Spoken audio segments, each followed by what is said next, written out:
God reveals to infants, those who can strip off their insulation to become vulnerable again. All of these messages this month are inspired for me by the story of Jacob and Jacob's ladder, which is a vision that happened while Jacob was sleeping. Jacob's one of the patriarchs, one of the ways that we identify who our God is. His life story tells us about our life story and our faith journey. And he was a trickster and a troublemaker and an inconvenient person. And he was often trying to use his own wiles, not spending a whole lot of time checking in with God. And so he made a lot of people angry and not in wise ways. He also wasted a lot of time. He suffered a lot personally. He was the one who wrestles and struggles. But there were a few key points in his life when he knew God profoundly and personally. And they were both when he was asleep. They were both when he was at rest in the Spirit.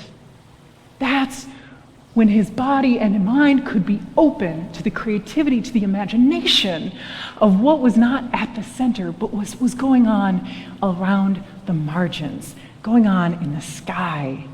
And in Genesis 28:16, it says, when Jacob woke up from his sleep, he thought to himself, the Lord is definitely in this place, even though I didn't know it.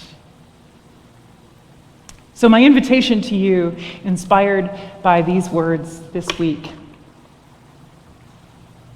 is that we begin to meditate on being held, being at rest in the Spirit, with all the longings that we have for this church, for our ministry, for our missional future together. Can we practice resting in the Spirit? In your life, when you are called to make a decision, when you're called to take action, when you're going to visit somebody who's having a hard time, what if you took a moment ahead of time, before a word left your mouth or an errand was run, just to picture yourself being cradled by God? And allow that to become an inspiration for what comes next. Listen to that experience. Be at rest in the Spirit. And we might find that even when there's a dance tune playing, we're not dancing. Or when there's a solemn moment, we're full of joy. And that makes things awkward. But that there is something prophetic and amazing having to do with God being in our midst, in our rest. Let us rest in the Spirit. Amen.